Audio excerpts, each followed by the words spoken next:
Florian, je vais te passer la parole pour la deuxième table ronde de l'après-midi. Oui, bah, je vais prendre le relais. Tu peux te reposer, Alix, c'est bon. Merci. Euh, du coup, bah, pour les personnes qui nous ont rejoints là tout récemment, donc je me présente de nouveau. Je suis Florian Geffroy, donc je dirige l'association Rivage de France qui regroupe les gestionnaires d'espaces naturels littoraux. Et du coup, l'ADN de Rivage de France, c'est vraiment les échanges d'expériences entre nos membres, collectivités, organismes associatifs, etc.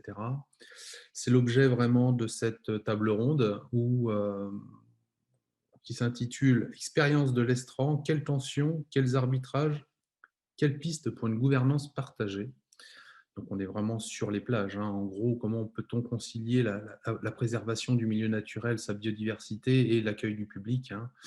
On verra qu'il y a aussi un contexte qui rend les choses aussi assez compliquées, le contexte de crise sanitaire, qui fait que la fréquentation s'est vraiment accentuée sur ces espaces-là. Donc, on a 3 retours d'expérience qui vont nous être présentés. Le premier, c'est la ville de Concarneau, les plages de Concarneau. Il y aura 3 voix pour nous présenter cette expérience. Pauline Poisson du MNHN, Madame Mathilde Thomas-Donval de la ville de Concarneau, donc responsable de service, et Lionel Lucas de l'association Ansel, qui vont nous faire un retour d'expérience sur le nettoyage raisonné qui a été mis en place sur Concarneau. Ensuite, Monsieur le maire Paul Divanac de Plonnevé-Porzen fera un témoignage également relatif aux plages de la commune et plus largement au territoire littoral de la commune.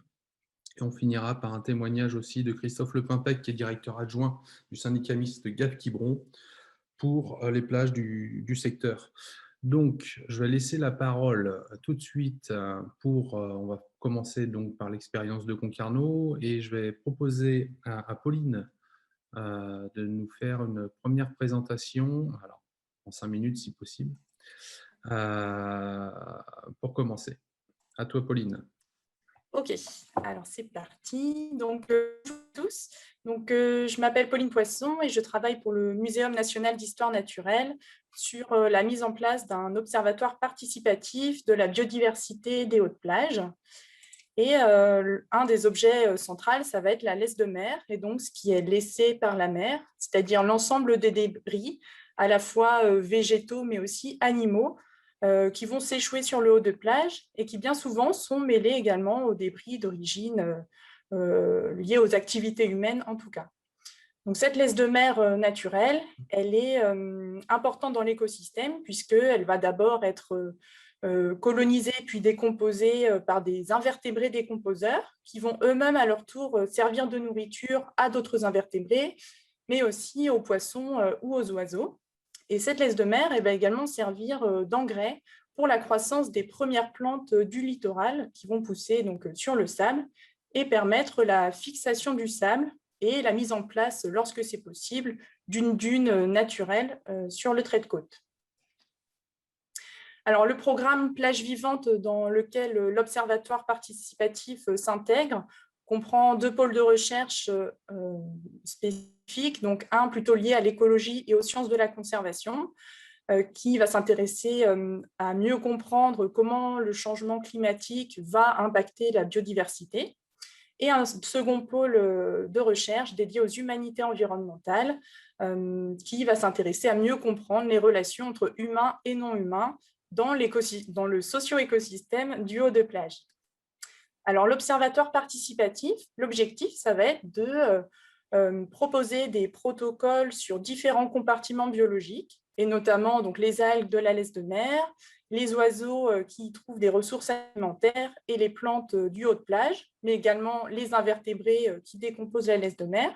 Et ces protocoles sont proposés à de différents publics, et notamment les scolaires, le grand public, mais aussi les naturalistes et les gestionnaires d'espace. Alors, sur les 3 protocoles actuellement proposés dans le cadre de cet observatoire, donc sur les algues, sur les oiseaux et sur les plantes du il va y avoir un dénominateur commun qui est en fait de récolter des informations sur les pratiques de gestion des plages, alors de façon plus ou moins détaillée selon les protocoles. Et donc effectivement, pour le protocole sur la végétation des hautes plages, on va même aller plus loin que juste demander quel type de gestion est pratiquée sur le littoral, en demandant également des informations sur la protection, les niveaux de protection du littoral face aux risques de submersion marine. Alors pour ce protocole-là, justement, donc on a commencé à le développer l'année dernière. Donc on a réalisé à l'échelle du Finistère 74 relevés, dont 13 sur la commune de Concarneau. Ça représente 55 espèces détectées au total, dont 25 à l'échelle de Concarneau. Et sur ces 25 espèces, donc il y en a notamment une donc, qui s'appelle la renouée maritime, qui est protégée à l'échelle régionale. Et en fait, cette espèce, on l'a retrouvée sur 2 plages qui sont assez fréquentées à l'échelle de Concarneau, donc qui sont les Sables Blancs et le Canul. Et donc, on peut se demander un petit peu pourquoi ces plantes ont poussé sur ces plages-là. Est-ce que, effectivement, alors c'est un effet particulier lié à la crise sanitaire et à la faible fréquentation du littoral en 2020, ou est-ce que c'est un effet de la diminution, voire de l'arrêt du nettoyage mécanique sur les plages de Concarneau, ou encore est-ce un effet de la sensibilisation, puisque effectivement l'année dernière, comme ces plantes ont eu le temps de pousser durant le confinement, des panneaux de sensibilisation ont été apposés à proximité donc de cette végétation et ont permis de sensibiliser au fait qu'il ne fallait pas marcher dessus et donc elles étaient importantes pour l'écosystème de la plage.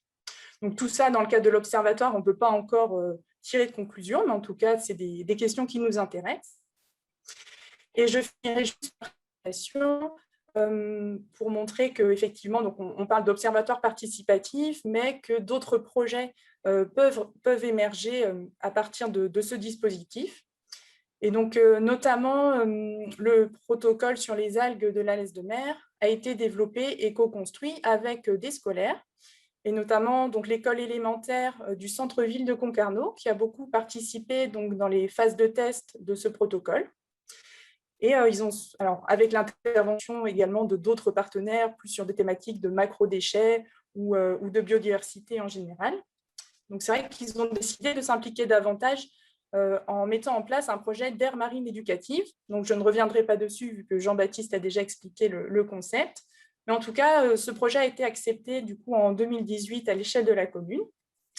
Et parallèlement, la commune avait décidé de mettre en place un nouveau programme d'entretien des plages avec moins de nettoyage mécanique.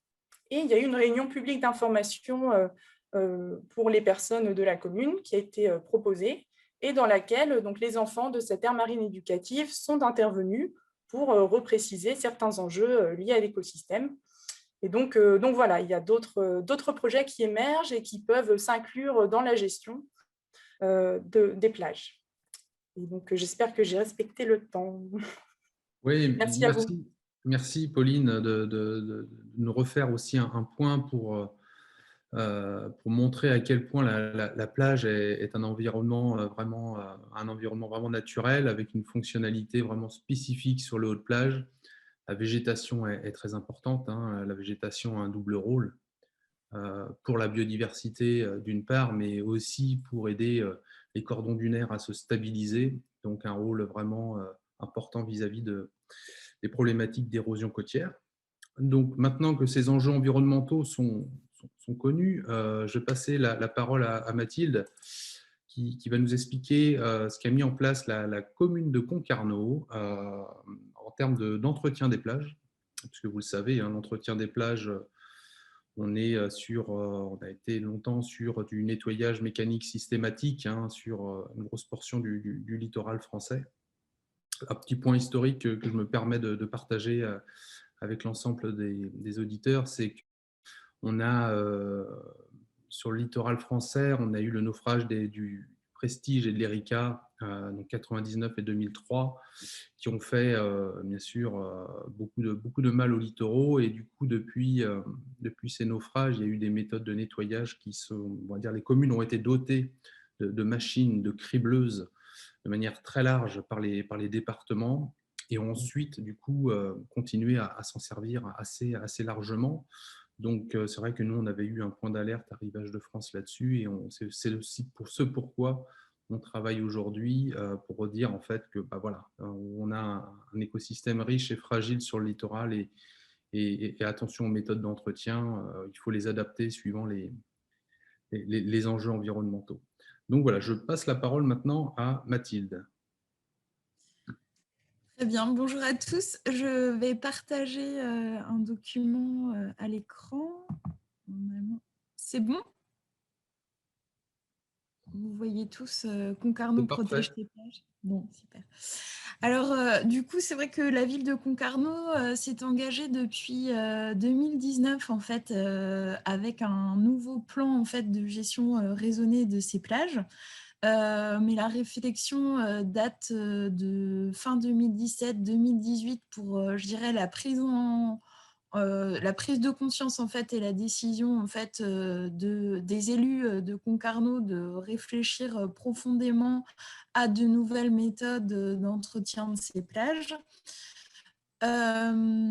L'idée, c'était de dire, voilà, bon, ça a été largement évoqué en ce début d'après-midi, mais l'idée, c'était de dire que voilà, les plages, c'était des espaces de loisirs, de détente, qui en fait étaient le lieu de différentes pratiques, mais c'était aussi voilà, un milieu naturel très riche, avec une grande biodiversité, et qu'il y avait aussi un souci en fait, de préservation de ces milieux-là, dans le but aussi de contenir le sable présent sur les plages, etc. Et donc l'idée, c'était de dire, on a un entretien mécanique qui est systématique et qui est absolument pas remis en cause.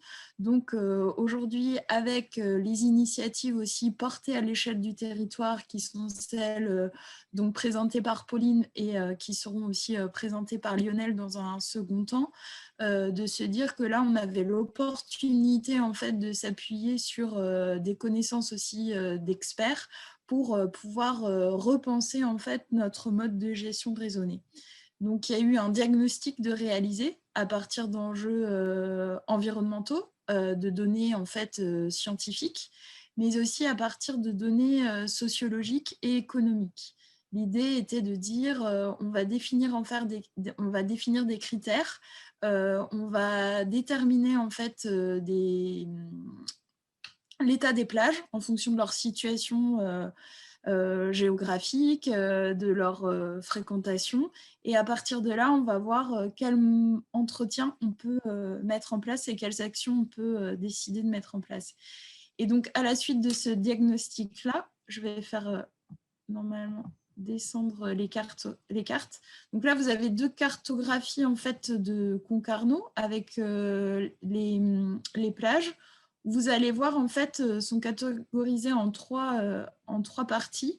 Vous allez avoir les zones en fait, où on a défini en fait, des enjeux économiques forts. C'est les plages qui sont très urbaines, en fait, qui sont souvent bordées et murées, en fait, qui sont entourées d'hôtels et qui ont en fait, une grosse fréquentation touristique avec des commerces en fait, de proximité. Et des plages où les enjeux environnementaux en fait, sont plus forts, notamment sur l'autre côté en fait, de Concarneau. Et à partir en fait, de ces enjeux-là, de la richesse des plages, de leur accessibilité, on a mis en place en fait, un nettoyage en fait, adapté des plages, où l'idée était de dire on ne systématise plus le ramassage mécanique. Il reste exceptionnel, mais on va privilégier du ramassage manuel. Donc, en 2019 et 2020, c'est 5 saisonniers en fait, qui, de mi-juin à mi-septembre, étaient recrutés et sillonnaient les plages de Concarneau et ramassaient manuellement, quotidiennement, les déchets qui étaient soit rejetés par la mer, soit déposés par les usagers. Et 4 plages pouvaient, donc les plages jaunes, pouvaient en fait avoir recours en cas de besoin à une cribleuse tamiseuse si besoin. Et en fait, l'expérience a prouvé que sur les 2 années, on n'a eu aucun recours au ramassage mécanique.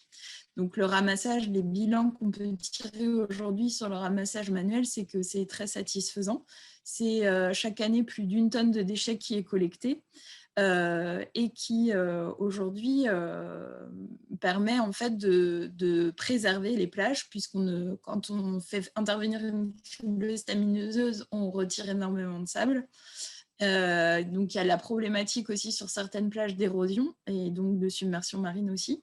Et aujourd'hui, on a un bilan en fait par ce ramassage manuel qui est très satisfaisant puisqu'on préserve à la fois la laisse de mer, on préserve la végétation des hautes plages et on a un retour en fait de la population qui reste globalement très positif, même si on garde toujours en fait des plaintes et on aura toujours les pros ramassage mécanique. Pour autant, aujourd'hui, on peut se satisfaire en fait de ce nouveau plan de gestion raisonnée. Après, sur la communication, la sensibilisation, là, on entame notre 3e saison en fait, sur un mode de ramassage manuel des déchets en période de forte fréquentation des plages. On va revisiter un peu aussi nos procédés. Et notamment, on va améliorer notre communication et notre sensibilisation puisqu'on s'est aperçu que sur les périodes estivales, on avait aussi des arrivages massifs d'algues brunes, ce qui était très différent en fait du plan de la gestion quotidienne, mais qui pour autant pouvait percuter en fait l'image en fait des plages et qui en fait permettait aux personnes de confondre en fait le mode et le plan de nettoyage raisonné qui était mis en application sur la période estivale et la gestion après à titre exceptionnel de ces arrivages massifs d'algues brunes et qui pouvait en fait apporter une grande confusion. Donc là, cette année, on va essayer d'améliorer la sensibilisation, la communication sur la fréquentation des plages et sur la gestion qu'on peut avoir aussi au titre d'un usage quotidien et au titre d'événements dits exceptionnels par rapport aux amas d'algues brunes qu'on a eu en fait ces dernières années. Tout en ne sachant pas si on en aura cette année, puisque c'est des événements en fait, qui sont exceptionnels et on n'a pas forcément la capacité d'anticiper ces échouages massifs qui font en fait l'œuvre de protocole de collecte qui est différent en fait, du plan de gestion. Donc voilà, et peut-être pour terminer sur le mode de gouvernance un peu, c'est vrai qu'il y avait une volonté aussi d'accompagner ce projet-là, en fait, de l'accompagner en fait, à partir d'une expertise et du réseau d'acteurs qui est sur le territoire. Et donc, l'idée, en fait, c'est d'avoir formé un comité de pilotage, un comité d'experts qui serait une forte fréquentation des plages à Concarneau. Là, cette année, on se dit qu'on va certainement aussi avoir, on espère en tout cas connaître aussi une forte fréquentation des plages, mais du coup, c'est comment aussi on adapte à chaque fois notre mode de collecte manuel. Donc là, on réfléchit aussi à travailler avec des associations d'insertion professionnelle pour avoir une meilleure flexibilité aussi des temps de ramassage. En tout cas, c'est un plan de gestion qui, même si méthodologiquement, il est fondé à partir de critères et où on a des lignes d'action en fait, qui sont posées et qui n'évoluent pas, qui, après, dans l'application et en amélioration continue, je dirais, au quotidien. Ok, merci Mathilde pour cette présentation synthétique mais très complète du dispositif mis en place. Je pense qu'il y aura des questions. Moi, j'en ai quelques-unes, mais je vous propose d'abord que tous les intervenants puissent s'exprimer, puis après, on ouvrira les questions à la salle. Je passais la question la main à Lionel Lucas, qui va nous présenter un peu son rôle de lanceur d'alerte, à l'origine aussi, qui a fait partie, on va dire, de l'origine du dispositif. À toi, Lionel. Bonjour à tous. Donc, je me présente, je suis Lionel Lucas, vice-président et cofondateur de l'association de nettoyage au service de l'environnement et du littoral. Cet assaut a vu le jour en mars 2000 officiellement. Voilà, elle a pour but on a pour but de collecter les déchets dans la laisse de mer pour comprendre quels sont les déchets, à qui ils appartiennent et pouvoir remonter à la source. Parallèlement à ça, on mène quelques opérations de sensibilisation aussi sur la richesse de la biodiversité du littoral. Et nous menons surtout, nous dénonçons depuis la création de l'association le nettoyage mécanique, parce que Ancel se veut être aussi une force de proposition, enfin une alternative en tout cas au nettoyage mécanique, hein. On reçoit des groupes de la protection judiciaire de la jeunesse. Enfin voilà, on souhaiterait voir développer le métier d'ouvrier côtier comme ça un petit peu plus en Bretagne. Et nous, on a tiré la sonnette d'alarme depuis tout le temps, déjà sur la richesse de la laisse de mer, l'importance de la laisse de mer sur nos plages. Dès 2001, en tout cas, on avertissait différents élus et différents responsables de la région sur les nuisances du nettoyage mécanique, comme tu as parlé en début de session, Florian, là, qui venait d'arriver, ces fameuses cribleuses qui venaient d'arriver sur le littoral suite à la pollution de l'Erika. Alors nous, je vais partager l'écran. Vous allez voir, j'ai fait beaucoup de progrès hier. Je vous vois sourire, hein. Coupez vos caméras. C'est parti, je partage l'écran.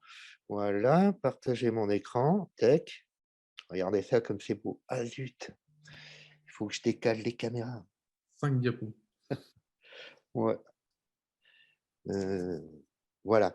Donc la cribleuse, on voit bien, c'était utilisé régulièrement sur les plages de Concarneau. Alors autant cette pratique pouvait se comprendre quand il y avait de la grosse pollution de l'Erika, mais là on voit bien avec le haut de la plage n'a pas été passé à la cribleuse. On voit bien qu'il n'y a que quelques débris, c'est du bois. Je suis passé avant, ça ne brille pas, il n'y a pas de plastique. Et pourtant, la photo suivante, voilà ce qu'on va retrouver dans la benne qui est du tracteur, dans le godet de la cribleuse. Une fois qu'il vide, on va retrouver toute la laisse de mer, les débris naturels. Hein. Ce que j'entends par débris, moi, c'est bien les végétaux, les restants de bois, les algues, mais aussi les restants d'animaux comme les crabes, etc. Et puis là, on voit qu'il reste quelques bouchons. On voit beaucoup de galets. On voit un petit peu de sable. Les photos suivantes sont un petit peu plus parlantes. Voilà ce qu'il en résultait du nettoyage mécanique. La dune, elle doit faire à peu près 2 mètres de haut sur, je sais pas, 50, 70 mètres de long. Et on voit ici au premier plan sur la gauche des galets. On reconnaît vraiment le sable. Là encore, une autre vue, toujours la même dune. On voit la végétation qui reprend dedans. Je faisais les inventaires Botta, il y avait de la bête maritime, il y avait de la renouée aussi, ça pousse bien. Voilà. J'ai jamais retrouvé non, pas la renouée maritime, la roche du littoral, je voulais dire, Pauline. Alors moi, pour répondre à ta question, pourquoi on va retrouver de la renouée aujourd'hui sur les plages, eh ben, je me dis que peut-être la réponse est dans ce tas de sable, quoi, hein. La biodiversité, c'est d'abord l'habitat. Le sable, c'est un habitat. Et là, quand on enlève le sable, on détruit l'habitat. Mais en plus, on peut se rendre compte que ce sable enlevé, c'est ça en moins sur nos plages. Du coup, les vagues vont déferler beaucoup plus vite. Et il y a un risque de submersion marine, hein. Vous voyez les galets, là encore, au premier plan. Et voilà, et malheureusement, dans ces décharges-là, c'était des champs à 3-4 km du littoral. On retrouvait tous les débris, même les déchets plastiques. Rien n'était trié, quoi. Alors aujourd'hui, c'est une pratique qu'on a vue que j'ai plus ou moins tolérée, on avait réussi à accepter d'abord avec les réunions sur le premier mandat, là, on avait réussi à obtenir un repos biologique. On était satisfait déjà. Et puis, ça c'est pour des raisons de touristes. Il y a une pression qui s'est refaite. Insidieusement, la cribleuse a repris possession des plages. Et voilà, et en 2018, moi j'ai dit, ça suffit maintenant, tout le monde connaît la biodiversité, la richesse de la laisse de mer, il faut accepter des plages, surtout en Bretagne avec des laisses de mer. J'ai dit, maintenant, on a lancé un ultimatum à la mairie, vous réfléchissez bien, parce que moi j'étais prêt à arrêter l'association, on était prêt avec les bénévoles à tout arrêter, en désespoir de cause parce qu'on ne nous écoutait pas. Et il a fallu qu'il y ait quelque part ce coup de défibrillateur pour que les élus prennent conscience qu'effectivement, on a peut-être une richesse à préserver et qu'en tout cas, biodiversité à préserver. En tout cas, on peut s'interroger. Moi, je ne suis pas scientifique. Quand je vois des tas de sable comme ça, je m'interroge sur l'érosion du littoral. Moi, je ne voudrais pas être résident du littoral et qu'on enlève du sable comme ça devant ma propriété. Déjà, il faut une autorisation des carrières et mines de France pour enlever du sable marin. Il n'y a pas eu d'autorisation jamais sur ce type d'enlèvement. Enfin, voilà. Fort heureusement, la pédagogie, l'intelligence collective, avec le MNHN surtout, a fait que nos élus se sont rendus compte qu'effectivement, on s'était peut-être trompé sur ce qu'étaient des plages propres. On confondait des plages propres avec des plages désertiques, en fait, sans vie. Aujourd'hui, on voit, la vie reprend. Moi, je me réjouis de voir la renouée maritime pointer son nez sur deux plages de Concarneau. À ça, plusieurs raisons. C'est vrai que tout le monde a en mémoire la crise sanitaire récente qui a fait que les plages étaient fermées. Mais moi, je suis puni de littoral depuis plus longtemps que tout le monde parce que les plages ont été fermées pendant un temps, parce qu'il y avait de la présence de pain de cocaïne, c'était juste avant la crise sanitaire, c'était fin 2018-2019. Enfin voilà. En tout cas, les plages ont été fermées, puis on a bien vu la végétation qui a repris partout et qui joue son rôle de barrière au vent et qui reprend, les plages reprennent vie, j'ai envie de dire. Merci, ouais. Merci Lionel pour ce témoignage. Très intéressant et on y reviendra après. Je propose de filer. Le temps file vite en fait, il est déjà 16h30. Je vais passer la main maintenant tout de suite à Paul Livanac pour nous faire un retour. Oui, bonjour à tous. Merci surtout à Alix qui m'a parlé de ce séminaire-là il y a 6 mois et voilà, qui devait avoir lieu en décembre. Nous voilà fin mars, nous voilà en distanciel. Mais merci parce que les sujets abordés depuis 14 heures sont franchement intéressants. Alors moi, je suis maire d'une petite commune de 1800 habitants. Alors je vais partager parce que j'ai quand même quelques illustrations. Retrouver mon document. Je ne sais pas si vous le voyez. Très bien. Voilà, moi je suis dans la baie de Douarnenez. Alors la baie de Douarnenez, 40 000 habitants en hiver, 100 000 en été. Une très grande longueur de littoral. Hein. Vous voyez, la côte est très découpée chez nous et la baie, elle est à moitié fermée. Alors ça nous fait des avantages et des inconvénients. On a relativement peu de risques, par exemple, par rapport à la submersion marine ou aux facteurs de risque Xynthia. Mais on a une activité agricole qui est restée importante en même temps que le tourisme et qui fait que, par exemple, d'ailleurs comme nos amis de Concarneau, hein, on fait partie des 8 baies en Bretagne, dites les baies algues vertes. Chez nous, ce problème-là, pour vous donner une idée, on ramassait 10 000 tonnes d'algues vertes en 2010. Aujourd'hui, en moyenne pluriannuelle, on est à 3 000. Donc, on a fait quand même un bout de chemin. Donc, sur la question du littoral, je dirais, nous, on est parfaitement en dehors de contexte qui a été souligné pour Concarneau, Perros-Guirec, qui a forcément un contexte urbain et balnéaire. Chez nous, le paysage, il ressemble plutôt à ceci, c'est-à-dire qu'on a quand même des très longues plages. Il n'y a pas de ramassage mécanique chez nous. Hein. Il y a dû avoir pendant 1 an ou 2 ans, il y a 20 ans. Il y a pas, moi, je suis maire depuis 13 ans, donc on n'a jamais fait de ramassage mécanique, mais on va parler quand même de problèmes de déchets. Et pour le paysage également, donc j'ai parlé de l'agriculture, du tourisme. On a forcément on va dire un rétro-littoral qui a fait l'objet d'acquisition par le conseil départemental au titre des espaces naturels sensibles. Donc voilà, chez nous, on a des très grandes plages, 1,5 km, 2 km, qui sont entrecoupées par des éperons rocheux et qu'en matière d'usage, ces plages-là, on a parlé évidemment du caractère balnéaire des plages en été. Chez nous, il y a évidemment toutes les activités nautiques, y compris le kitesurf, etc. On a des activités terrestres puisqu'on a quand même de l'espace, donc on peut faire du char à voile.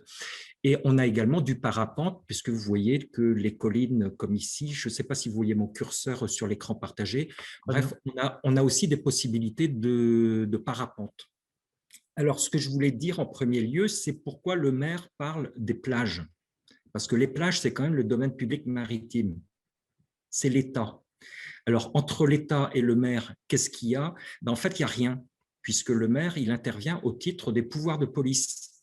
Donc, c'est important de le rappeler, et que dans les questions de police sur le littoral, il y a la sécurité des baigneurs. Donc, ce sont les communes qui mettent en place des maîtres nageurs, sauveteurs en été, etc. Il y a le ramassage des algues vertes, puisque il existe une police sanitaire et que le maire en est responsable. Et puis, il y a la police générale, puisqu'on a pu constater depuis l'année dernière et le déconfinement, je dois dire que nos espaces littoraux ont été un espace quand même privilégié du déconfinement. Et il a été dit tout à l'heure par Lionel Lucas que nos plages ont été fermées administrativement lors du premier confinement. Et franchement, ça a été très mal vécu chez nous, je pense qu'ailleurs aussi. Donc depuis, on est dans un régime où il y a eu plusieurs autorisations, on pouvait 5 km, 20 km, 1 km, tout ça en moins d'un an. Donc moi, ce que je peux dire, c'est que aujourd'hui, la question des usages sur les plages, elle s'est étoffée depuis l'année dernière. On a des activités, nous, qu'on a vues au printemps et en été, et qu'on a retrouvées en hiver. Alors, je vais donner quelques exemples. Moi, j'ai des demandes, par exemple, aujourd'hui, de cours de yoga sur la plage, des autorisations pour des expositions d'art contemporain, des autorisations pour des balades comptées. On me demande l'autorisation, puisqu'en fait, tout le monde sait que les groupes de 6, normalement, c'est le maximum. Et puis, on a eu des activités, donc voilà, les risques de conflit d'usage augmentent de manière proportionnelle, en fait, avec le nombre des usages alternatifs. En mer, par exemple, les techniques qui avancent aussi pour des engins comme les kitesurf, nous font des problèmes aujourd'hui qu'ils ne faisaient pas il y a 5 ans. Les kitesurf aujourd'hui, pour certains, sont équipés de foils.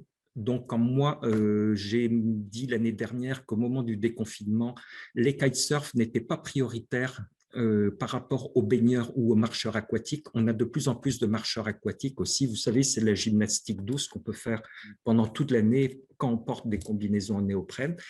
Les kitesurfers ont été très mécontents de moi. Ils l'ont fait savoir sur les réseaux sociaux. Alors, je pense qu'il véhiculait, vous savez, cette ancienne idée des années 80, la personne seule, très performante et contre les éléments, un peu l'image du surfeur Robinech années 80. Et en fait, je pense que cette image-là, ils ne se sont pas rendus compte, mais ce n'est pas forcément nous ce qu'on veut privilégier par rapport à des publics familiaux, etc. Je pourrais aussi parler du problème des chiens. On a énormément, nous, de problèmes de personnes qui viennent avec leurs chiens, puisqu'on a des grandes plages. Alors, ils n'iraient pas à Concarneau sur les plages urbaines avec leurs chiens, parce que j'imagine que Concarneau a une police municipale. Dans une commune de 1800 habitants, nous n'en avons pas. Bref, on a un tout petit peu tous ces conflits d'usage qui ont trouvé peut-être à s'exacerber l'année dernière, puisque c'est quand même assez fréquent qu'on a des gens qui en viennent presque aux mains aujourd'hui, entre ceux qui ont les enfants et ceux qui ont les chiens. Donc, il y a chacun vient avec sa représentation de la plage. Les poètes viennent avec une représentation de poète, le scientifique avec ça, voilà. Et moi, je trouve ça très bien. Ce littoral-là, il est très ouvert et on en est responsable. Et sur le dernier point que je voulais souligner aussi, la protection des milieux naturels, je pense, a trouvé une nouvelle attente. Il y a des gens qui demandent ça aujourd'hui. Je pense peut-être que le côté tourisme balnéaire a un tout petit peu vécu. Je pense que l'offre dans les villes, de toute façon, elle reste tout à fait limitée par la fermeture des restaurants, par la fermeture de certains nombres de lieux culturels, etc. Nous, franchement, notre territoire hors balnéaire, on va dire, et hors urbain, a profité à fond de cette clientèle-là qui, elle, veut des grands espaces, veut ne pas voir des maisons quand on est sur la plage, ont l'impression d'être sur une île un tout petit peu, c'est ce qu'ils nous disent.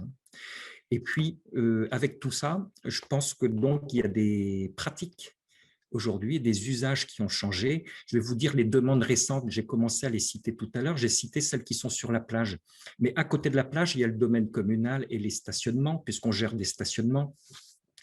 On a des demandes de plus en plus fréquentes cette année, par exemple, pour des food trucks.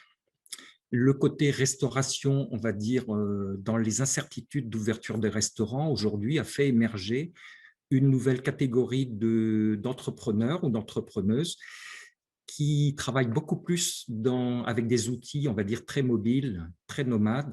Alors, le food truck, c'en est un exemple, mais je pourrais parler des écoles de surf, des écoles de kitesurf, etc. Donc, nous, ce qu'on fait aujourd'hui, avec un peu cette pléthore de demandes, on est obligé de contingenter. Donc, le maire sur la plage, oui, il a le droit de dire combien d'écoles de surf ont le droit d'exercer et qui ensuite une liste d'attente. On est obligé de contingenter justement pour résister un peu à cet afflux-là, à la fois d'activités professionnelles et amateurs. Sur les parkings, sur les stationnements, sur la question des food trucks, c'est pareil. On n'est pas obligé d'accepter tout le monde partout, etc. On n'est pas obligé non plus de dire oui au camping-car. On est quand même assez tolérant par rapport au camping-car puisqu'on a des très grands parkings. Voilà, donc il y a tout ça. On est arrivé dans une régulation où, sur ces questions de police, sincèrement, le maire, il est tout seul. Hein. L'État, il a plein d'autres choses à faire. Il est mobilisé sûrement sur des questions plus importantes. Moi, je n'ai pas de contact, par exemple, avec la sous-préfecture, la préfecture. Je ne connais pas de coordination, que ce soit à l'échelle de la circonscription, du département, sur ces questions, mais ce n'est pas très grave. Les élus locaux doivent aussi pouvoir assumer des responsabilités. C'est eux qui sont les plus près du local. Alors, sur la dernière question qui nous est arrivée cet hiver, là, c'est une opération de ramassage. Alors, on fait des opérations de ramassage de macro-déchets en général après chaque grosse tempête d'hiver. Il se trouve que fin janvier, il y a eu la tempête Justine, mais que nous nous sommes retrouvés sur une de nos plages, plage de Kervel, avec, c'est pas vraiment des macro-déchets. On a parlé tout à l'heure, je crois que M. Lucas, des déchets plastiques qui, évidemment, quand les goémons sont arrachés, etc., et viennent faire la laisse de mer, chez nous, la laisse de mer est arrivée avec beaucoup de déchets plastiques qu'on appelle, nous, des micro-déchets parce qu'ils font moins de 2 cm. Pour la plupart, d'ailleurs, je dois souligner, ils viennent de la mer et où ils ont passé peut-être 10 ou 15 ans. On voit des plastiques rigides qui sont érodés comme des galets. Donc, la leçon de tout ça, ça a été de dire oui à des bénévoles qui sont venus les ramasser. J'aurais pu dire non parce qu'ils sont venus à plus de 6, qui ne portaient pas le masque sur la plage, etc. Mais j'ai entendu quand même des choses intéressantes. J'ai entendu des... Alors, c'est quand même plutôt des jeunes. Moi, je dis jeunes relativement, j'ai 57 ans, des gens qui ont 30-35 ans avec leurs jeunes enfants, qui sont venus ramasser en disant « mais c'est notre plage, c'est notre bien commun, on vient, on travaille ». Donc, nous, on a une expérience, si vous voulez, sur les questions, par exemple, environnementales liées aux déchets. Les gens sont très responsables parce qu'il y a ce sentiment d'appropriation. Donc, les bacs à marée chez nous, par exemple, où chacun peut déposer les déchets, trouver les macro-déchets, fonctionnent très bien. Et aujourd'hui, vous voyez, on est arrivé aux micro-déchets. Alors, la question, évidemment, des plastiques dans les océans, ça paraît très lointain quand on vous parle du 7e continent dans le Pacifique Nord. Mais moi, je trouve très intéressant aussi que le littoral, il vous confronte forcément à tous les problèmes de la globalité, de la globalisation. Et chaque territoire va trouver, il y aura une expression localisée. Ben, chez nous, la question des plastiques dans les océans, c'est cette expression-là aujourd'hui et sur laquelle on doit travailler puisqu'on ne peut pas laisser faire ça. On ne peut pas dire c'est à l'État de faire. Donc, moi, je trouve intéressant la mobilisation des associations de bénévoles, la coordination avec des moyens communaux puisqu'on enlève et on amène à l'incinérateur parce que les déchets plastiques, il n'y a pas tellement d'autres solutions. Et puis que tout ça donne aussi l'occasion d'une pédagogie justement sur la biodiversité, comment fonctionne la plage, le haut de plage, pourquoi la laisse de mer, elle est pleine de plastique. Parce que ce plastique-là, il était déjà au fond de la baie de Douarnenez et que les phénomènes de houle l'ont remis en flottaison. Et par la flottaison, ils se sont accrochés à des goémons ou d'autres algues et que tout ça, c'est venu chez nous et qu'on doit traiter le problème. Donc, voilà ce que je pouvais dire. J'espère ne pas avoir dépassé le temps imparti. Non, je précisais que vous avez peut-être dépassé d'1 minute, mais c'était tellement intéressant que je ne pouvais pas couper. Et on voit aussi toutes les questions relatives aussi aux responsabilités du maire, notamment avec les questions de police. Enfin bref, on y reviendra certainement avec des questions par la suite. Je passe maintenant la parole à Christophe Lepimpey du syndicat mixte Gavre-Quiberon. Bonjour, bonjour à tout le monde. Je vais essayer de partager l'écran également. Je vais essayer de vous apporter un petit témoignage également sur ce qu'on a pu mettre en place sur le grand site de Gave-Quiberon. Donc, simplement pour vous présenter rapidement le site, nous sommes à un site de 35 km de longueur là, sur le littoral entre la rade de Lorient et la pointe de Quiberon. Donc, c'est un grand ensemble dunaire, le plus grand massif dunaire de Bretagne, et qui a été préservé d'une urbanisation lourde grâce à, enfin, en tout cas parce qu'il y a eu la présence d'activités militaires pendant longtemps. Donc, il y a plusieurs réglementations qui sont en place actuellement sur ce site, notamment au niveau de Natura 2000, avec la zone en vert qui est donc liée à la directive Habitat Faune Flore, donc ça protège tout le massif dunaire, et les zones en rouge qui sont liées à la directive Oiseaux. Donc, notre site abrite une richesse biologique très très forte, avec on retrouve 700 espèces végétales et de nombreuses espèces protégées à différents niveaux de degré de protection, notamment au niveau européen avec 4 espèces emblématiques. Donc voilà, et la particularité du site, c'est qu'au niveau du foncier, il y a également un foncier public tout le long du site qui se partage entre le Conservatoire du littoral, le département du Morbihan avec le dispositif d'espaces naturels sensibles, l'ONF et également les terrains militaires ou communaux. Donc, en termes de gouvernance, pour reprendre le sujet initial, c'est vrai que ce portage à la fois sur le volet réglementaire et sur le volet foncier a permis de mettre en place un certain nombre de programmes d'action sur ce grand site. Et je vous propose là de vous présenter juste une action liée à la question du ramassage des macrodéchets, pour voir comment on a essayé de coordonner des actions concrètes sur le terrain. Donc, en fait, en termes de gouvernance, l'histoire du site remonte dans les années 90 et il y a plusieurs dispositifs qui ont pu fonctionner en parallèle, à la fois les opérations Grand Site de France qui ont abouti à la labellisation du site fin 2018 et l'autre grand pendant, c'est le volet Natura 2000 que je vous montrais initialement, qui a pu mettre en place pas mal d'actions avec l'objectif de préserver la biodiversité, et notamment un programme Life Nature sur lequel on s'est appuyé pour créer pas mal de choses pour pouvoir fonctionner en régie. Donc, si je reprends l'exemple du ramassage manuel des macrodéchets, vous voyez donc la carte à gauche, c'est tous les… Ça fait… Alors, cette vignette, la vignette que je vais vous présenter à présent, ce sont des vignettes qui ont été réalisées dans le cadre de l'évaluation des 12 ans de mise en œuvre du premier document d'objectif Natura 2000. Et j'ai ressorti les vignettes bilan liées à l'action ramassage des macrodéchets. Donc, en fait, les habitats qui étaient visés par cette action en termes de préservation sont les habitats dunaires en particulier, donc la dune embryonnaire et puis la dune mobile. Et ça visait également la préservation du gravelot à collier interrompu qui occupe ce haut de plage et qui était, comme c'était dit par mes prédécesseurs, bien sûr, souvent impacté par les ramassages mécanisés qui étaient systématiques par le passé.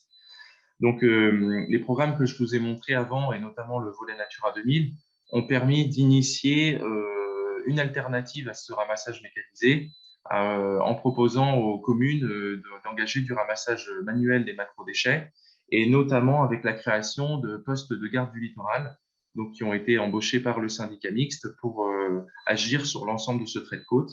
Donc, ils sont organisés sur 4 secteurs. Et c'est ce qui a permis initialement de commencer excuse-moi, Christophe. Pardon ? Christophe, excuse-moi, c'est Alix. Effectivement, Françoise Lepère nous fait remarquer qu'il doit y avoir quelqu'un qui a un micro ouvert ou un autre système audio en parallèle du sien, parce qu'il y a un Larsen qui gêne l'écoute. Alors moi, j'ai rien d'autre à Normalement, côté. j'ai vérifié, tous les micros sont coupés à part le tien et celui de Florian. Je ne sais pas si vous avez quelque chose qui pourrait être à l'origine de cela. Non. Bon, mais c'est pas grave, continue, ne t'inquiète pas. Je suis vraiment désolé, excusez-moi, je vais essayer de finir comme ça. Je ne suis même pas sûre que ce soit chez toi, tu vois. Bon, en tout cas, je vais essayer de finir comme ça, pardon pour les désagréments. Donc, du coup, on a pu travailler avec les collectivités et les communes locales pour éviter ce ramassage systématique avec les cribleuses. Et vous voyez sur la carte de droite, aujourd'hui, il n'y a plus que là où il y a les petits traits rouges. Ce sont les secteurs résiduels sur les 35 km de côte qu'on a en gestion qui demeurent un petit peu avec du ramassage mécanisé. Donc, c'est les plages, en gros, les plus fréquentées du grand site, avec un tourisme balnéaire encore important et où il y a une certaine exigence encore des usagers, où les élus ont souhaité encore pouvoir avoir la possibilité d'utiliser les cribleuses. Bon, c'est pas systématique, mais ils le font encore. Sur tout le reste du site, il n'y a plus que du ramassage manuel. Alors, aujourd'hui, nous, on a la force de frappe des gardes du littoral pour proposer ce ramassage alternatif. Mais cette action du DOCOB a permis d'initier donc une nouvelle dynamique.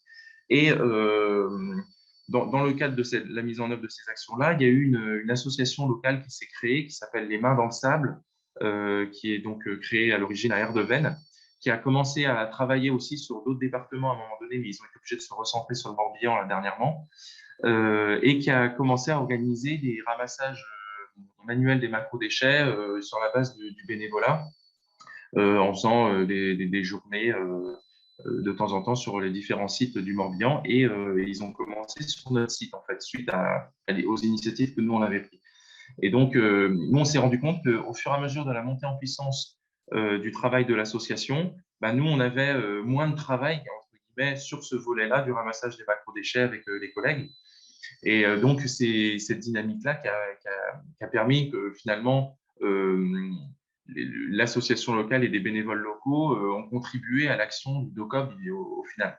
Et dernièrement, ce sont les dispositifs de bac à marée, comme vous avez pu développer sur d'autres sites aussi en Bretagne, qu'on a pu mettre en place à la faveur de différentes demandes et qui contribuent aussi à cet effort collectif de ramassage des macro-déchets. Donc, ce qui fait que nous, d'un mode de fonctionnement qu'il y avait sur le grand site qui était basé sur le ramassage tout mécanique, on a pu insuffler une nouvelle orientation et qui a fait des émules. Et aujourd'hui, on ramasse beaucoup plus de macro-déchets qu'avant. Nous, on a moins de boulot qu'avant parce qu'il y a beaucoup de travail de bénévoles aussi. Et en même temps, il n'y a plus de ramassage, très peu de ramassage mécanisé. Donc, en termes c'est l'organisation du secteur et du site et la mise en œuvre de ces actions-là qu'on a pu initier au départ qui a permis, avec cette gouvernance particulière, de pouvoir avoir des résultats aujourd'hui assez satisfaisants. Et quand on a fait ça, c'est la fiche bilan d'évaluation de cette action spécifique dans le DOCOB. Donc, c'est un travail qui a été fait sur des critères méthodologiques avec le plus d'objectivité possible, mais qui nous permettait de voir si l'action avait été faite ou pas faite, si les moyens qui avaient été mis en œuvre étaient à la hauteur de l'ambition initiale, et surtout si ça avait été efficace, voire efficient en fonction des moyens qu'on avait mis en face pour pouvoir faire. Et cette action macro-déchets est une des actions du DOCOB qui avait finalement très bien marché. Il y a quelques chiffres en bas à droite aussi sur les tonnages ramassés. Et ce qui est vraiment intéressant, c'est surtout que par rapport à la question de la gouvernance, ça a permis de lancer une dynamique beaucoup plus large que notre action intrinsèque qu'on avait initiée au départ. Donc voilà pour le petit témoignage sur le grand site. Après, on avait parlé aussi de la situation un peu liée au Covid et puis aux tensions qu'on pouvait ressentir de nouveau sur les sites depuis l'année dernière. Et c'est vrai qu'on ressent depuis quelques temps là, une pression supplémentaire sur les sites avec ce besoin de fréquentation de grands espaces.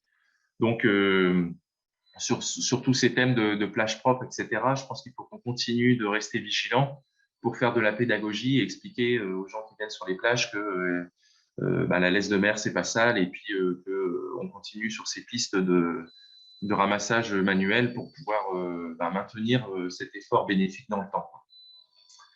Donc voilà, j'ai essayé de tenir le timing aussi, et puis je suis désolé s'il y avait du larcène du coup dans l'intervention.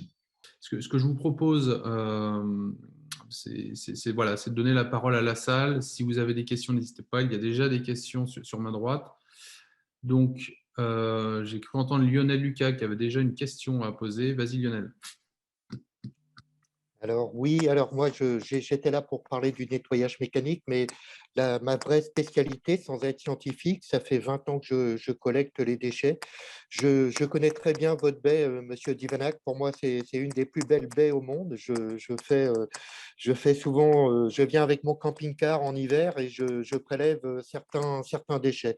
J'ai été informé, je suis informé depuis longtemps de la problématique des microdéchets sur la plage de Kervel. J'ai créé aussi sur Facebook un groupe qui s'appelle le Réseau d'observation d'échouage de déchets en Atlantique, qui permet d'identifier et de cartographier certains déchets.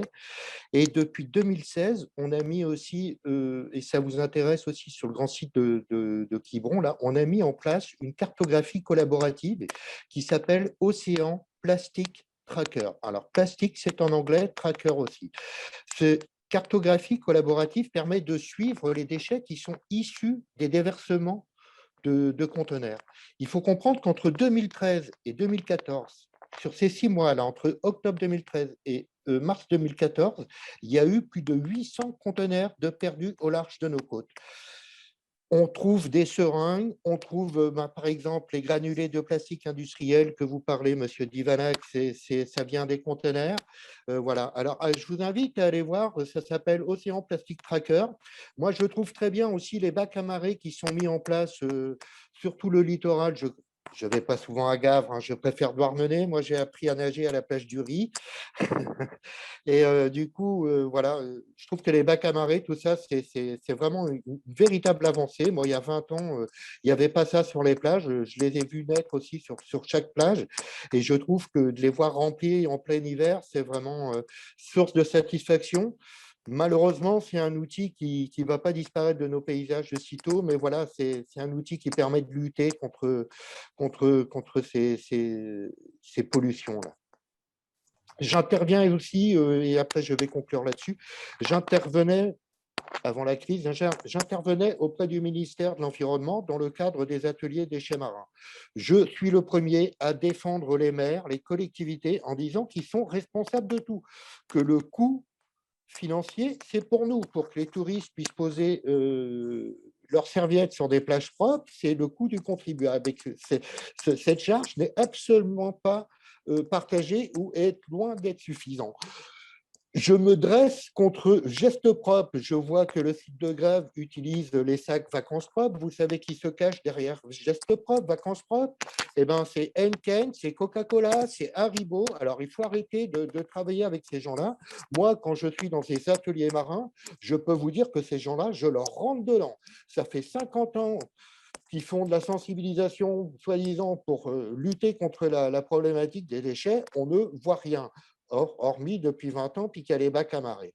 Non, enfin voilà, moi je suis vraiment une tête brûlée par rapport à ce genre de double communication de gestes propres, quoi. Et je trouve qu'ils n'ont rien à faire dans les ateliers déchets marins. Et malheureusement, ce sont des ateliers qu'on a dû interrompre avec la crise sanitaire. Mais voilà, on a fait avancer beaucoup de choses dans ces ateliers, comme par exemple les bouchons clics, là, qui ne sont plus des bouchons dévissables. Enfin voilà. Tu Merci. parles des ateliers qui sont portés par le ministère de la Transition écologique. Ouais. Hein, ouais. Ouais. Il existe depuis le Grenelle de l'environnement. Le ministère de la Transition écologique a voilà, développé un groupe un peu de réflexion qui réunit énormément de structures. Hein. Donc voilà, il y a des structures associatives, des représentants de collectivités, des structures privées, etc., de l'industrie, du secteur industriel, pardon. Et c'est vrai que ça évolue, ça Et permet… moi, j'ai été invité à cet atelier dans le cadre de Océan Plastic Tracker, parce que c'est vrai que les mains dans le sable, je les ai vus arriver dans le paysage. Hein, on est en contact, on échange régulièrement à travers Facebook. Mais le souci, c'est que ces coûts-là, moi je dis que les bacs à marée, comme on a à Concarneau, nous permettent de mesurer, mais ils devraient aussi nous permettre d'essayer d'évaluer financièrement combien, comme une association bénévole, si on met 10 bénévoles à ramasser les déchets, combien que ça coûte, ça. Voilà, combien que ça rapporte à la mairie. C'est un coût, ça aussi, qu'il faut inclure dans la gestion des plages. Et voilà, Enfin, je trouve que le ministère a tendance à trop se décharger sur les communes et les collectivités et ne pas assumer suffisamment cette responsabilité du pollueur-payeur. Alors, si vous voulez bien, Monsieur Lucas, je voudrais juste répondre. Je Oui, demande la permission à Florian Bien Geffroy sûr. sur la question des financements aux communes et en particulier aux communes littorales. Ça fait à peu près quand même aujourd'hui 20 ans. Donc, vous savez qu'une des ressources des communes, des villes, hein, c'est la dotation globale de fonctionnement, donc par l'État. À ceci s'ajoute pour les communes littorales quand même depuis, je crois, 1992, une dotation globale touristique qui a été donc évaluée pour chaque commune suivant la capacité d'accueil touristique que les communes avaient en 1992. Moi, je vais vous dire pour ma commune, par exemple, on a 4800 places d'accueil touristique, 35 €, enfin ça devait être 200 francs. Donc ma commune touche tous les ans, on va dire 135 000 €. C'est pas rien, hein, ça fait le tiers de la DGF. En plus, parce que l'État reconnaît que les communes littorales ont des dépenses d'équipement ou des dépenses de fonctionnement qui sont supérieures aux communes non littorales. Donc aujourd'hui, cette ressource, elle est pérenne et elle est inscrite, même les, entre guillemets, même les communautés de communes ne peuvent pas nous l'enlever. Donc, ça reste vraiment dans le bloc de financement communal et c'est quand même, je dirais, une ressource dont il faut parler pour les communes. Merci. Du coup, comme on parle de financement, voilà, j'ai une question qui me vient pour Mathilde à Concarneau. Est-ce que il y a enfin, voilà, quand vous avez mis en œuvre cette mise en place, en gros, on passe d'un nettoyage mécanique à un nettoyage manuel sur les plages pour préserver la biodiversité du haut de plage, etc. Est-ce que l'argument économique, est-ce que vous avez essayé d'évaluer le coût du nettoyage mécanique et le coût du nettoyage manuel à la place? Est-ce que ça a été un argument qui a été utilisé? Alors effectivement, bien sûr qu'on a évalué le coût. Donc, le ramassage mécanique, en fait, pour expliquer, c'était une mutualisation en fait de matériel à l'échelle de l'agglomération.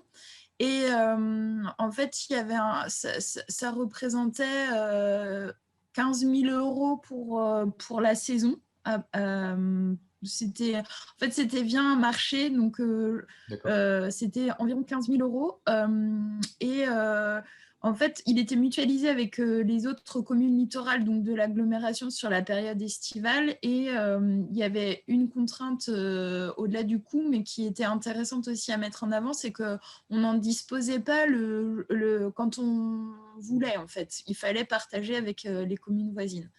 Le ramassage manuel, pour 2019 et 2020, c'était 5 saisonniers, donc de la mi-juin à la mi-septembre, donc sur 3 mois, et c'était environ 23 000 €.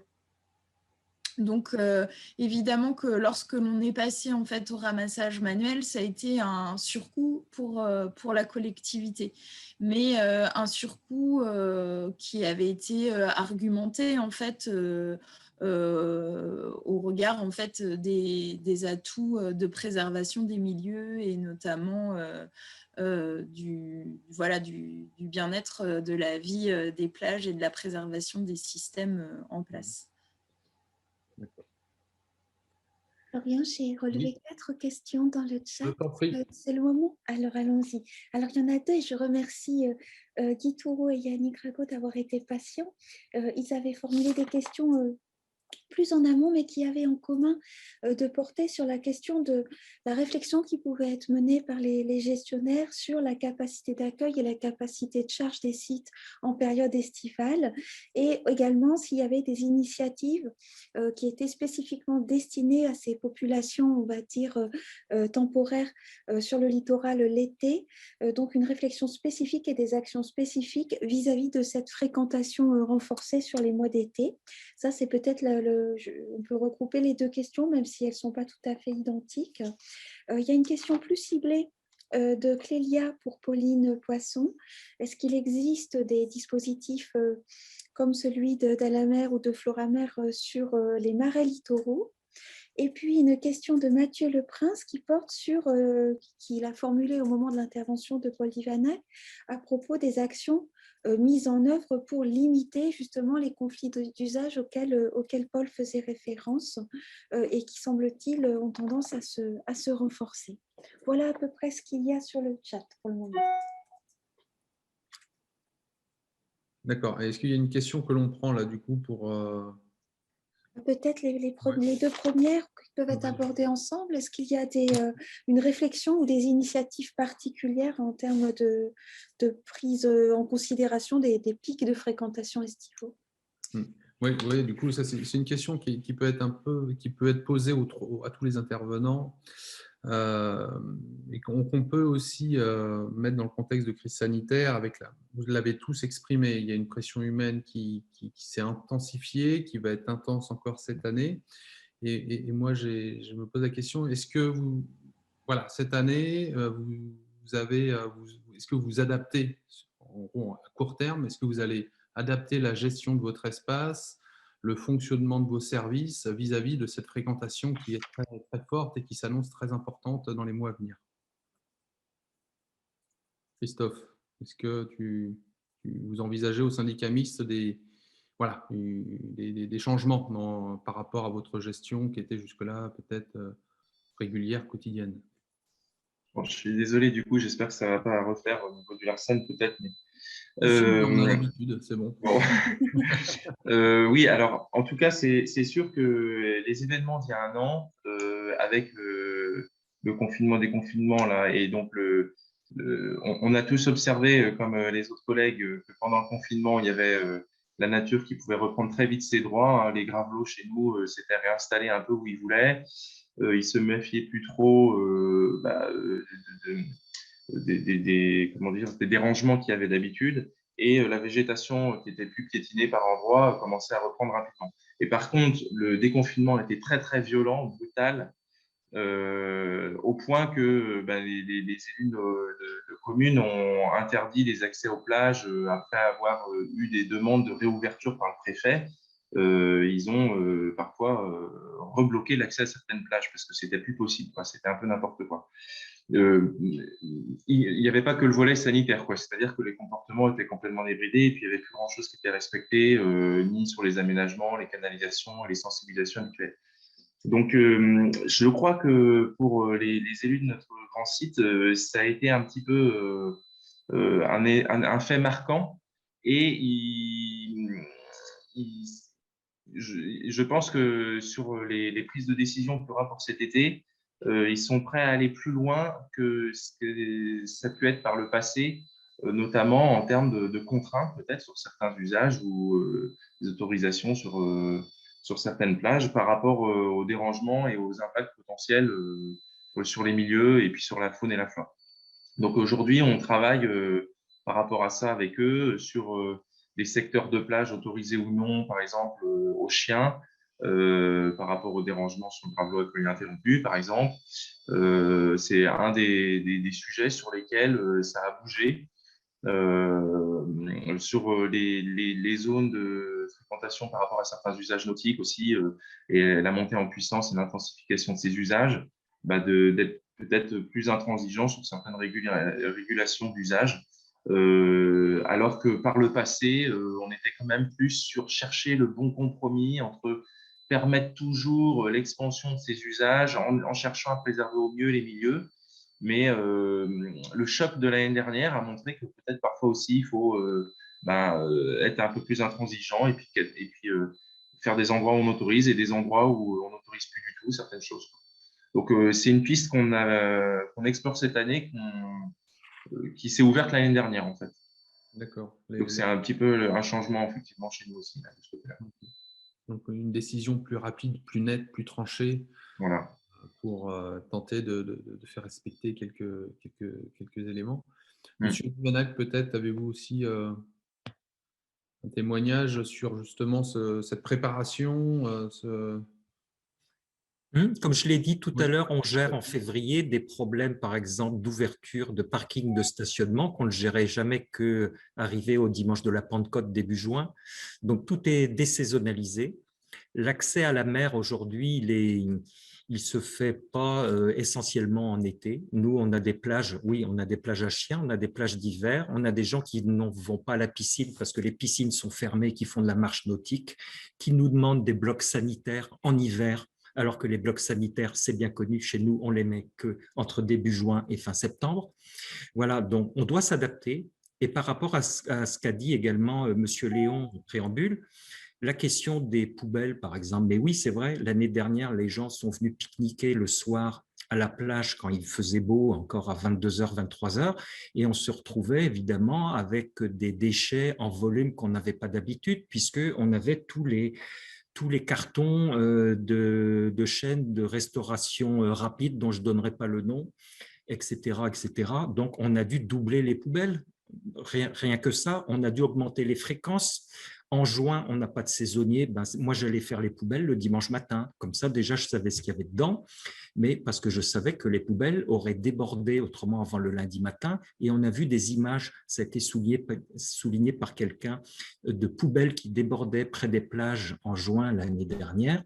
Alors, quelquefois, c'est dur de mesurer la valeur des services qui sont apportés par les collectivités ou par la nature, mais moi, je sais très bien ce que coûte une image désastreuse quand on montre vos communes avec des poubelles qui débordent. Donc, je prends plutôt déjà le problème dans ce sens-là d'abord. Mais on doit s'adapter. Oui, je crois que des services municipaux qui étaient saisonniers vont devoir peut-être apprendre à s'inscrire dans une pérennité, une permanence, et que c'est peut-être pas plus mal. Et quand je parlais aussi des problèmes des chiens, on a des problèmes nouveaux qui se posent.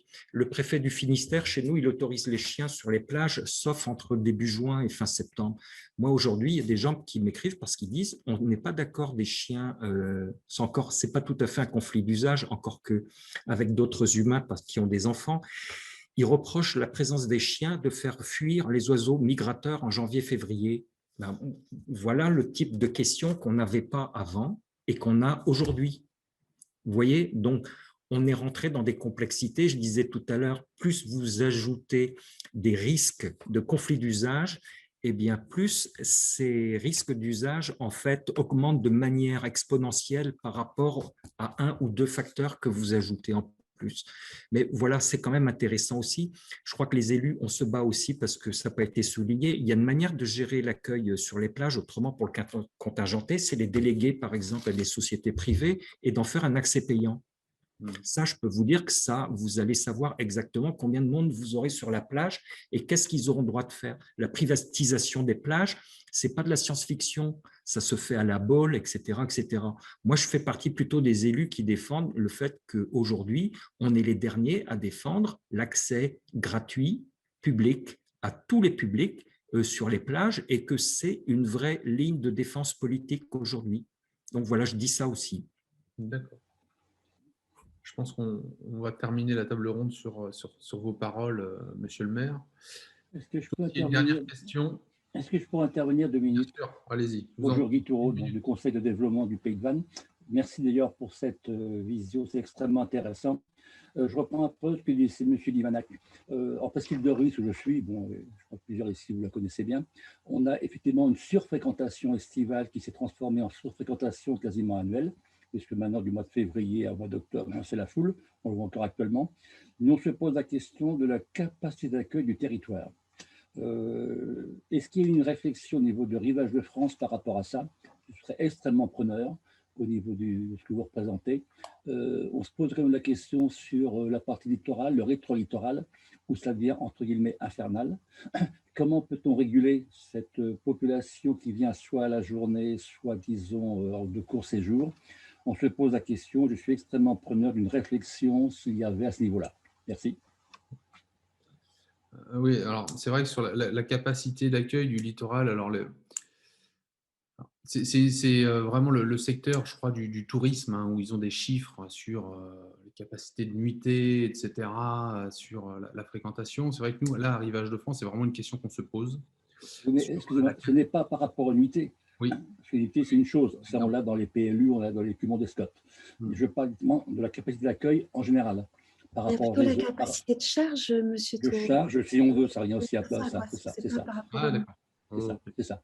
La capacité de charge et la capacité pour le gestionnaire d'assurer un accueil pour tout ce monde-là.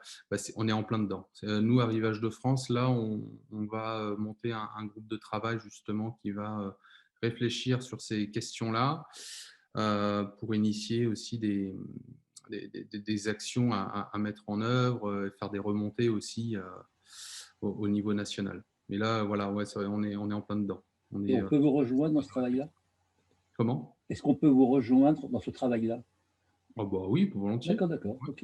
Merci. Je pense, Florian, peut-être on peut conclure et passer la parole à Julie pour la facilitation graphique. Pardon, est-ce que je peux dire juste un tout petit mot? C'est possible? Pardon, oui. Par rapport à cette question de capacité de charge, en fait, simplement, je voulais amener à la réflexion. Alors, il y a l'aspect numérique, hein, quel est le nombre de personnes qu'on peut accepter, effectivement, sur un endroit. Mais nous, je voulais juste partager l'expérience de la pédagogie sur un autre aspect qui est la pêche à pied, mais qui se déroule aussi sur l'estran, où on avait des inquiétudes par rapport à la surfréquentation. Et nous, on n'a pas agi sur le numérique, on a agi sur le comportement des gens par la pédagogie. Et on a atteint un niveau acceptable, avec toujours autant le même nombre de personnes, mais avec des comportements améliorés. Donc, il y a peut-être ces deux aspects-là. Il y a l'aspect, effectivement, combien de gens on peut accueillir, mais aussi dans quelle mesure on les accueille et comment on peut participer au fait que leur pression soit moins forte par de la pédagogie ou autre. Mais voilà, il y a ces deux réflexions, à mon avis, amenées à en parler. Voilà, c'est tout ce que je voulais dire. Merci, pardon. Oui, très bonne remarque. Oui. Joanne? Oui, merci beaucoup à tous les intervenants de la deuxième table ronde. Et puis, du coup, c'est Joanne qui nous donne quelques mots de conclusion. Merci Alix. Pour conclure donc, ce second rendez-vous partagé autour des plages et plus précisément sur la valorisation écologique des plages, je voudrais tout d'abord donc remercier l'ensemble des participants, des participantes, mais aussi des auditeurs et des auditrices. Comme pour notre première édition, nous avons eu un public qui semble plébisciter nos événements, ce qui fait à la fois plaisir et qui montre à quel point il me semble leur présence qui vient confirmer l'attachement que nous portons envers les plages, tel un milieu tout aussi précieux qu'ordinaire. Et donc la première table ronde, à mon sens, a permis de revenir sur les mises en culture des plages, que ce soit par l'art ou les sciences, ou par des formes d'hybridation des savoirs que l'on retrouve souvent dans l'éducation environnementale, ou plus nouvellement dans les recherches participantes à la demande des habitants. Cette première table nous a offert l'occasion de dégager une diversité d'attachements qui prennent des formes singulières, que ce soit au niveau des collectifs convoqués, des propositions et des dispositifs mis en place, ou encore de l'espace vécu individuel. Les expériences évoquées traduisent des valeurs éclectiques, nuancées, qui renseignent finement nos relations aux plages. Ces plages sont des lieux un peu mystérieux qui semblent avoir la capacité, l'espace d'un moment, d'évincer les frontières, tant sociales qu'animales ou encore élémentaires. Les plages procurent un sens du lien et de la relation par le développement de porosité à l'altérité. On soulève ainsi un peu mieux l'importance de ces milieux qu'ont dans nos vies.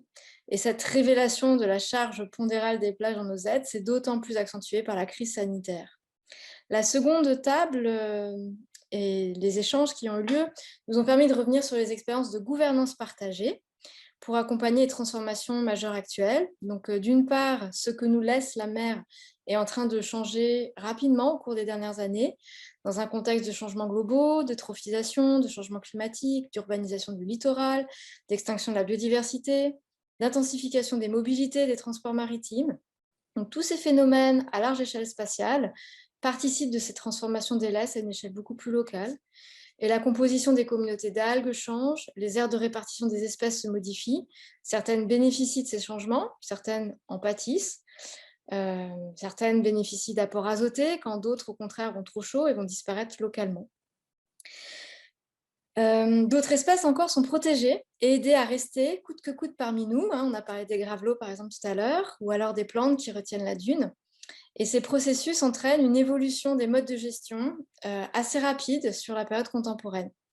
Sur une échelle de temps beaucoup plus brève, ce que nous faisons des plages en tant que société est également en train de changer rapidement. On a vu comment la crise sanitaire demande de forts réajustements des usages. Ces derniers ont changé rapidement, soudainement et relativement massivement. La plage comme espace de plein air devient le repli pour de nombreuses pratiques humaines en crise, telles que la restauration, les pratiques sportives. On peut voir l'engouement pour le longe-côte dont on parlait, ou encore l'intensification des cours de yoga sur le rivage, mais aussi le fait d'être cloîtré chez soi et envie de profiter de ces espaces, ne voyant peu ou prou la plage de ces autres, comme dans des convoitises projetées de colonisation de ces espaces. Donc, on voit tout de suite des conflits apparaître, ou en tout cas un début de conflits qui peuvent être projetés, une transformation des pratiques et de la gestion et de la gouvernance. Ainsi, arbitrer les tensions, les opérations, explorer des modes de gouvernance partagés semble essentiel.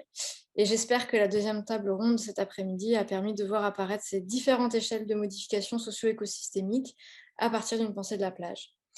Donc, le collectif Plage Vivante Humanité Environnementale étudie un peu tous ces aspects et nous sommes ravis de permettre de si beaux échanges avec une vaste diversité d'acteurs. Merci à vous encore.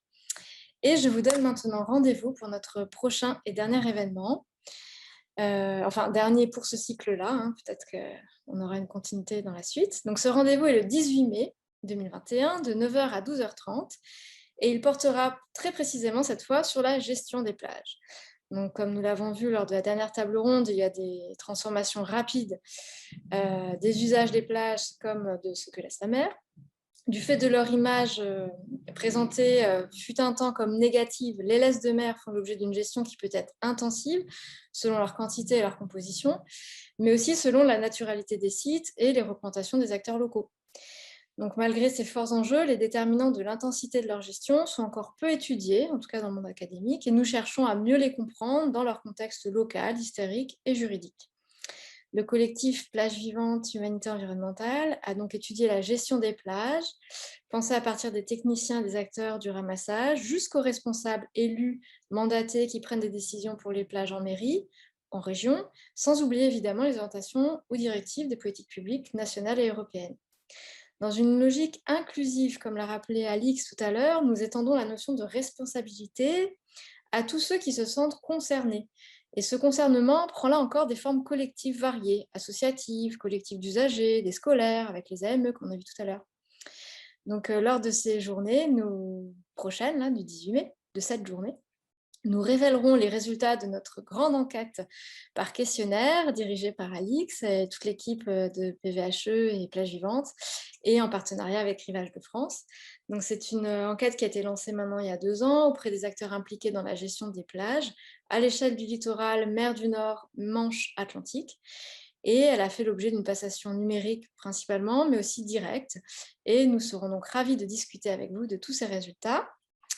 Nous avons pour l'occasion donc organisé une discussion autour des résultats avec des intervenants qui sont Isabelle Leviol, l'une des coordinatrices de Plage Vivante de l'Observatoire de biodiversité, écologue au Muséum national d'histoire naturelle, Florian Geffroy, que nous avions aujourd'hui parmi nous, directeur de Rivage de France, Sylvain Bahut, phycologue, qui est encore sous réserve, mais a priori qui pourra venir, Nathalie Delioux, qui est une personne qui a longtemps travaillé, enfin qui travaille aujourd'hui au sein de Esprit Nature, une asso qu'elle a montée elle-même pour venir transmettre ses savoirs du littoral, Yves Dubuis, maire de Plouzané, et François Morisseau, encore sous réserve, de l'OFB, qui s'occupe principalement des aires marines éducatives.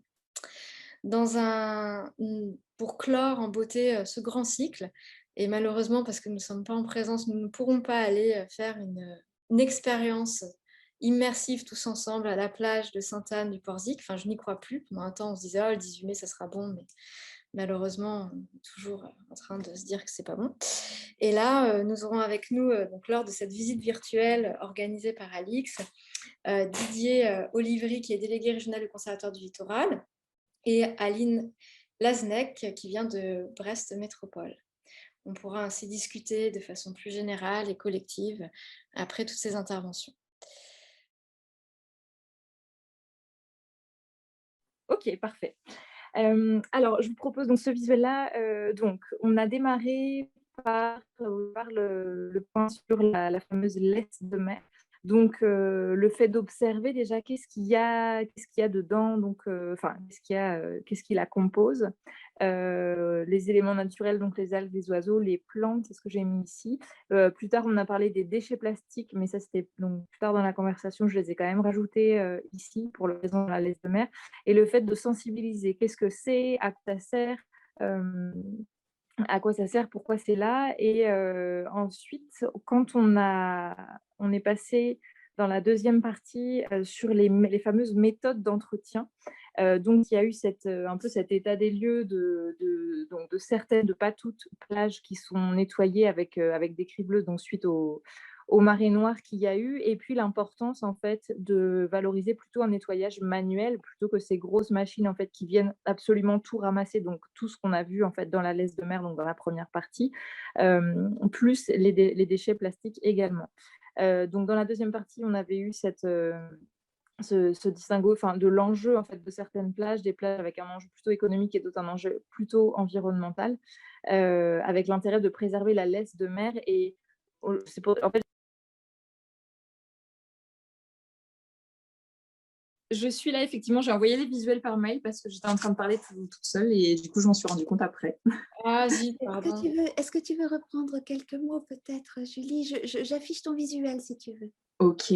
Alors effectivement, je ne peux pas montrer avec la tablette, mais voilà, j'avais fait des grandes parties, notamment une au centre là sur la laisse de mer, avec l'observation de ce qu'il y a dedans, et puis toute la partie aussi sensibilisation au grand public de qu'est-ce que c'est, qu'est-ce qu'il y a, pourquoi c'est là, comment ça fonctionne. En dessous, à droite, j'avais fait toute une partie sur les méthodes d'entretien, donc un peu c'est ce qui se faisait entre guillemets avant. Alors j'ai bien entendu pas partout sur les nettoyeuses, cribleuses, les grosses machines qui ramassaient absolument tout et qui laissaient rien sur la plage, pardon.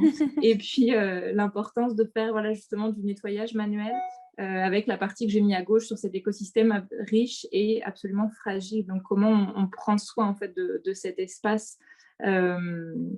De cet espace-là avec un nettoyage manuel versus les grosses machines. Sur la gauche, j'avais mis les plages avec les enjeux plutôt économiques et les plages à enjeux plutôt environnementaux, où on peut se permettre de laisser cette fameuse laisse de mer avec tout l'aspect sensibilisation que j'avais noté au centre. Et puis, je repasse rapidement là juste sur la partie haute, où là, j'ai mis en haut à gauche notamment l'impact des confinements. En fait, c'est cette période tellement particulière et tous les impacts que ça a généré sur l'écosystème. Alors les impacts de repos biologique, mais les impacts aussi en termes de plus négatifs, en termes de conflits d'usage, notamment liés à l'émergence des activités de loisirs absolument diverses et variées, de yoga, d'art contemporain, de marche, de kitesurf, de balade comptée, qui peuvent justement générer des conflits. Et puis ce que j'ai mis au centre du haut, c'est pas très clair, j'en ai conscience quand je dis, mais je peux pas montrer, sur le rôle des élus locaux, des propriétaires fonciers, donc comment l'élu se positionne par rapport à ces multiples activités, par rapport à l'impact des confinements et des déconfinements, aux intérêts de l'écosystème aussi, comment on gère un peu tout ça et comment se positionne l'élu. Et puis, si vous suivez, il y a le petit personnage de l'élu, j'ai mis un petit trait en pointillé jusqu'au rôle des citoyens et des bénévoles. Alors là, j'ai mis dans le ramassage parce que ça a été mentionné, c'est les citoyens, les bénévoles qui peuvent aller justement ramasser les déchets plastiques laissés sur la plage, et donc comment on peut équilibrer l'élu. Parfois c'est les élus, en tout cas les équipes municipales qui le font, parfois c'est les citoyens, comment on peut équilibrer aussi la répartition des rôles avec tout ça. Voilà un peu les éléments clés que j'ai retenus. Merci beaucoup, Julie. Je voulais peut-être, ça nous fait une très belle transition pour le 18 mai. On vous donne rendez-vous à ce moment-là. On espère que vous serez nombreux. Et merci énormément à Rivage de France, bien sûr, et également à tous les intervenants et intervenantes, et également aux participants et participantes. On vous souhaite une très, très bonne soirée et on vous dit à très bientôt. Au revoir, à bientôt. Merci. Au revoir. Au revoir. Au revoir. Au revoir. Au revoir.